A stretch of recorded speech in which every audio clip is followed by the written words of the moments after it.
അസ്സലാമു അലൈക്കും. പ്രിയപ്പെട്ട കൂട്ടുകാരെ, നമ്മൾ ഇന്ന് നോക്കാൻ പോകുന്നത് ക്ലാസ് 7 ഫിഖുൽ ഇസ്ലാമിലെ 9ാമത്തെ പാഠത്തിന്റെ തദ്രീബാത്താണ്. അൽ വഹദത്തു താസിയ 9ാമത്തെ പാഠം ഫബശ്ശിർഹും ബിഅദാബിൻ അലീം. അപ്പൊ ഈ പാഠത്തിന്റെ തദ്രീബാത്ത് നോക്കാം. തദ്രീബാത്തിലെ 1ാമത്തെ പ്രവർത്തനം നോക്കൂ. നഖ്താറുൽ മുനാസിബ്. 1. ഇതിന് സകാത്ത് നിർബന്ധമില്ല. ഏതിനാണ്? കുട്ടിയുടെ മുതൽ, സ്ത്രീയുടെ മുതൽ, പൊതുമുതൽ. ശരി ഉത്തരം ഏതാണ്? പൊതുമുതൽ. അപ്പൊ അതിൽ ടിക്ക് മാർക്ക് കൊടുക്കുക.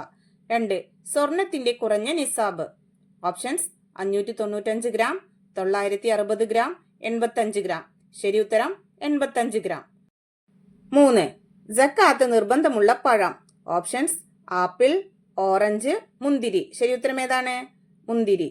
അടുത്ത് നോക്കൂ. 2ാമത്തെ പ്രവർത്തനം. നുജീബു ബി കലിമത്തിൻ വാഹിദ. ഒറ്റ വാക്കിൽ ഉത്തരം എഴുതുക. അതിൽ 1. സക്കാത്തിന്റെ അവകാശികൾ എത്ര?